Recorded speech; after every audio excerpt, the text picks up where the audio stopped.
Om Swastiastu pemirsa Bali TV, kembali saya Dewi Yunairi menjumpai Anda kali dalam Bali Post Talk. Saat ini saya bersama dengan Bapak Iwayan Adi Arnao SH, Sekretaris Daerah Kabupaten Badung, ingin mengetahui bagaimana info penyederhanaan birokrasi di Kabupaten Badung. Langsung saja mari kita sapa. Om Swastiastu, Om Pak Adi. Swastiastu, okay. Bagaimana kabar Pak? Sehat? Baik, sehat. Luar biasa ya Pak. Ya. Di situasi pandemi memang kesehatan yang paling penting Pak. Ya harus Wajib ya. Ya. Pak, jadi semua pemerintah kabupaten ya di kota di Bali gitu ya akan melaksanakan penyederhanaan birokrasi gitu. Bagaimana dengan Kabupaten Badung, Pak? Tentu kami dari pemerintah Kabupaten Badung, karena pemerintah Provinsi Bali menjadi salah satu pilot project daripada penyederhanaan birokrasi di Indonesia ini. Yeah. Tentu mau tidak mau kami harus mengikuti kan itu.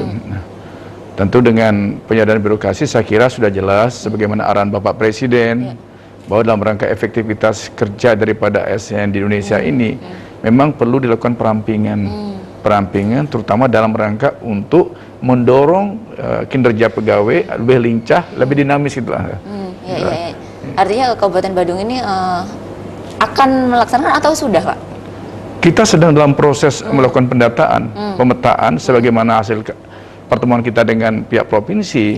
Ada beberapa kriteria yang memang didorong untuk dalam rangka penyederhanaan birokrasi ini kan. Kita sedang melakukan satu pendataan dan pemetaan terhadap jabatan-jabatan struktural yang ada di Badung ini, dan saya sudah perintahkan kabag organisasi untuk segera melakukan penataan, dan kelihatan sudah ada kalau tidak salah kalau ini memang akan dilaksanakan ada sekitar 453 jabatan eselon 4 struktural yang kemungkinan akan dialihkan menjadi fungsional sekitar 331. Sehingga kemungkinan yang masih itu hanya 122 jabatan struktural eselon 4 yang mungkin masih kita pertahankan. Ini sebagai bentuk komitmen kita di Badung ini bahwa kita ingin mendukung arahan Bapak Presiden sekaligus mendukung arahan Pak Gubernur terkait dengan penyederhanaan birokrasi di Bali ini. Kalau menurut Bapak pribadi, efisiensinya mencapai berapa persen dengan adanya penyederhanaan birokrasi ini? Saya belum tahu ya efisiensi berapa persentasenya, tetapi setidaknya dengan adanya penyederhanaan birokrasi ada beberapa, dengan jabatan struktural kan ada beberapa, ada beberapa hak-hak dia yang memang selama ini melekat kan, itu kan bisa dikurangi kan itu. Nah, misalnya ada tunjangan jabatan gitu kan otomatis ada efisiensi kan, ada efisiensi. Dan yang paling penting adalah kalau kita sadar bersama bahwa dari dulu wacana miskin struktur kaya fungsi ini kan belum pernah diwujudkan. Mungkin momentum inilah apa yang menjadi arahan Bapak Presiden, bagaimana beliau menginginkan satu ASN yang lincah, yang dinamis. Apalagi lebih-lebih kita dalam rangka untuk mendorong investasi di Indonesia ini, khususnya di Badung ini juga. Tentu saya sangat setuju dengan langkah-langkah ini. Dan yang kedua juga menurut saya adalah bukan berarti dengan pengalihan dari jabatan struktural ke jabatan fungsional nih, bukan berarti ASN itu tidak diperhatikan. Malahan ada ruang buat ASN kita, terutama yang memiliki kompetensi, yang memiliki keahlian untuk lebih dinamis lagi berkinerja itu loh. Karena apa? Karena satu, dia akan dimungkinkan dengan fungsional ini akan melakukan kenaikan pangkat setiap 2 tahun, ya kan? Ada ruang sampai 60 tahun masa pensiunnya, kan gitu. Nah, tinggal sekarang kan kembali ke individu daripada ASN itu sendiri. Bagaimana dia memanfaatkan, memaknai daripada perubahan jabatan struktural ke fungsional terkait dengan penyederhanaan birokrasi ini itu. Artinya tidak perlu khawatir ya para ASN ini dengan adanya penyederhanaan birokrasi ini? Nggak perlu. Malah ini harus didorong, malah ada motivasi buat ASN, terutama sekarang untuk mempersiapkan kompetensinya. Betul. Ini kan ada kesempatan, ada ruang yang diberikan oleh pemerintah melalui penyederhanaan birokrasi untuk menunjukkan kompetensi masing-masing ASN. Jadi kalau dia punya keahlian misalnya melakukan audit pajak, dia tunjukkan di sana dengan tahapan-tahapan yang harus dilakukan. Seperti apa yang saya sampaikan tadi bahwa keuntungan yang diperoleh oleh ASN itu adalah bagaimana dia naik pangkat itu setiap 2 tahun supaya dia sudah memenuhi persyaratan. Kalau struktural itu kan setiap 4 tahun regulernya gitu. Lebih lama Pak ya? Lebih lama gitu. Lebih lama. Rencana target selesai kapan Pak untuk penyederhanaan ini? Kita sudah mempersiapkan semuanya. Kalau kita lihat arahan Bapak Presiden dari Kemenpan juga kan kalau nggak salah Juni udah harus mulai ini kan. Juni tahapan-tahapan itu sudah harus selesai kan. yang mudah-mudahan walaupun dalam suasana pandemi COVID ini tidak akan mempengaruhi gitu. Betul. Mempengaruhi. Dan kita juga di PMK Badung dengan arahan Pak Bupati sudah mengambil langkah-langkah.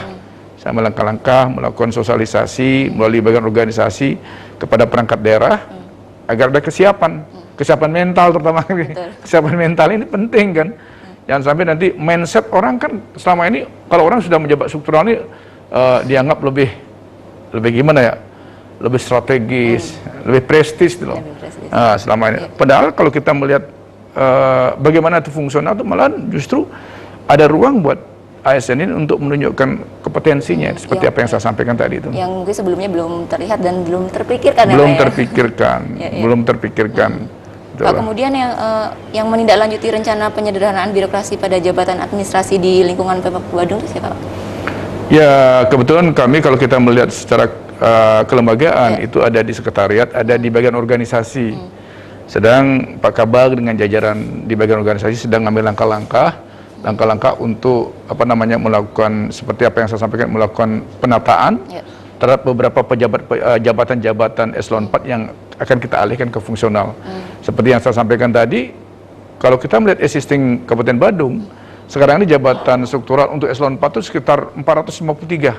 453. Ya, dengan kebijakan penyederhanaan birokrasi ini, konsekuensi adalah 331 jabatan struktural eselon 4 itu akan dialihkan ke fungsional. Hanya masih sekitar 122 jabatan struktural eselon 4 yang akan masih. Dengan tersisa sekian efektif dengan tugasnya itu bagaimana, Pak? Kan sebelumnya dengan banyak orang yang mengerjakan sehingga menjadi sedikit. Saya kira bukan masalah jumlah, tapi posisi dia. Posisinya. Tujuan dari Bapak Presiden, dari Kementerian kan tidak ada satu tingkatan birokrasi itu. Tidak terlalu lama tuh. Kalau selama ini kan kalau ada proses sesuatu kan dari pejabat eselon 4, eselon 3, eselon 2. Kalau sekda, terus ke Pak Bupati itu. Nah, sekarang dengan dipangkas, disederhanakan, berarti beberapa pelayanan publik yang harus dilakukan oleh kita di pemerintahan kan langsung berarti ke Kabid, ke eselon 2 dan langsung ke sekda, cepat sekali. Jadi tidak ada proses lagi di jabatan struktural eselon 4 itu loh. Saya kira ini cukup bagus sebenarnya bagi terutama bagi masyarakat ya, sehingga akan ada percepatan akselerasi terutama dalam terkait dengan pelayanan publik ini. Pak, kemudian apa pertimbangan yang ditempuh sebagai bahan rujukan sesuai kebutuhan masing-masing OPD ini, Pak? Tentu sekarang kan kita kan dalam rangka penyederhanaan ini kan sesuai dengan sesuai dengan kriteria yang diberikan oleh pemerintah pusat kan. Kita tidak bisa memilih. Contoh misalnya yang saya dapat informasi dari Pak Kabag, misalnya untuk di eselon 4 itu kan ada seperti di kelurahan. Di kelurahan itu tetap dipertahankan sama sekretaris kelurahannya. Mungkin yang di bawahnya difungsionalkan terus sama kayak camat juga yang ada di wilayah ini sementara ini masih tetap dipertahankan, terutama yang menyangkut masalah kesetaraatan gitu loh. Sama kayak kami juga di sekretariat ini kelihatannya sampai hari ini masih untuk kasubag eselon 4 di sekretariat masih dipertahankan. Tapi yang di dinas-dinas itu di bawah KB itu yang kita arahkan untuk menjadi fungsional. Di luar UPT ya, di luar yang sudah ada UPT termasuk pengadaan barang jasa gitu. Kemudian tahapan yang harus dilakukan pemerintah daerah dalam program penyederhanaan jabatan ini seperti apa? Ada berapa? Kita kan sekarang sedang melakukan pendataan, pemetaan gitu. Seperti apa yang saya sampaikan tadi, outputnya adalah kita udah ketemu kan sasaran kita apa? Ada jabatan struktural eselon 4 di Badung itu kan ada sekitar 453 kan? Dari 453 dengan kriteria yang diberikan oleh pemerintah pusat dan provinsi, kayaknya 331 jabatan struktural eselon 4 itu pasti akan dialihkan ke fungsional. Sehingga hanya tinggal masih 122 jabatan struktural eselon 4 yang masih tetap bertahan gitu. Gitu loh. Itu tahapan-tahapan yang kita lakukan sekarang. Sehingga mohon maaf kalau ini bisa benar sesuai dengan waktunya, agendanya, schedule-nya. Jika Juni berarti sudah ada perubahan, perubahan. Dan ini kan mendorong kepada teman-teman ASN untuk segera mulai menunjukkan ini kinerjanya, itu menunjukkan kompetensinya, skillnya, kemampuannya, terutama dalam rangka memberikan pelayanan kepada masyarakat kita. Ya, tentu ini juga mungkin sudah disampaikan kepada para ASN ya Pak ya informasinya. Mungkin ada yang disampaikan Pak? Ya. Penyederhanaan birokrasi ini Pak.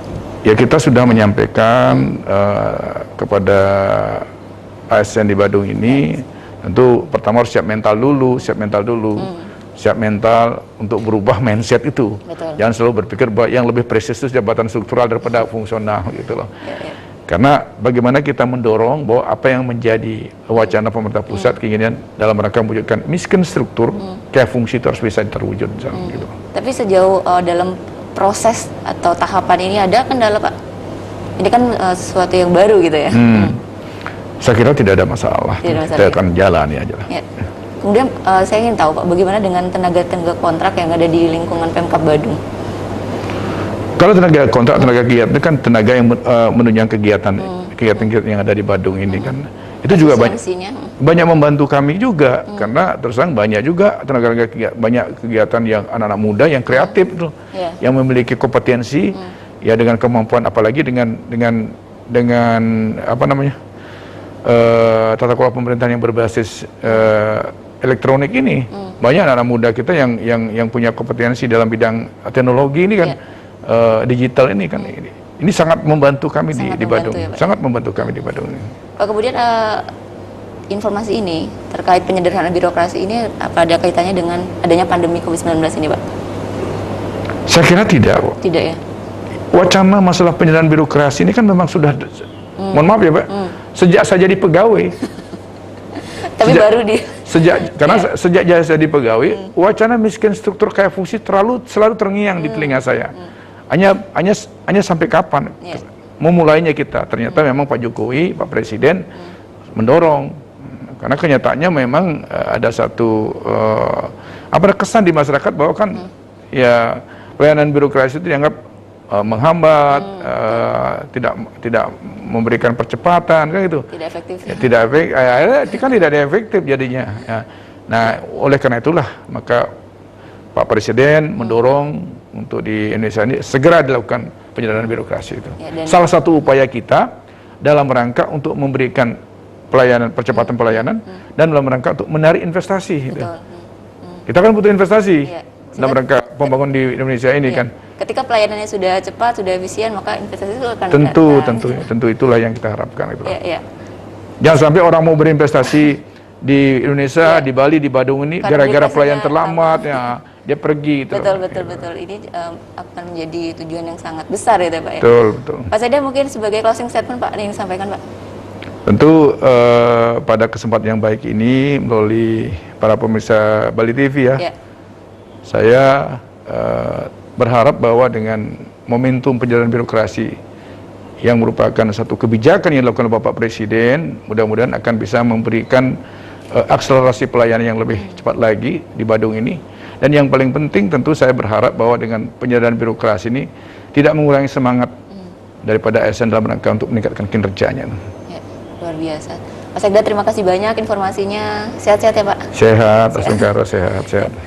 Baik pemirsa, demikian tadi wawancara kami bersama dengan Sekda Kabupaten Badung, Bapak Iwayan Adi Arnawa SH. Demikian Bali Posto kali ini. Terima kasih atas perhatian Anda. Sampai jumpa. Om Santi. Terima kasih.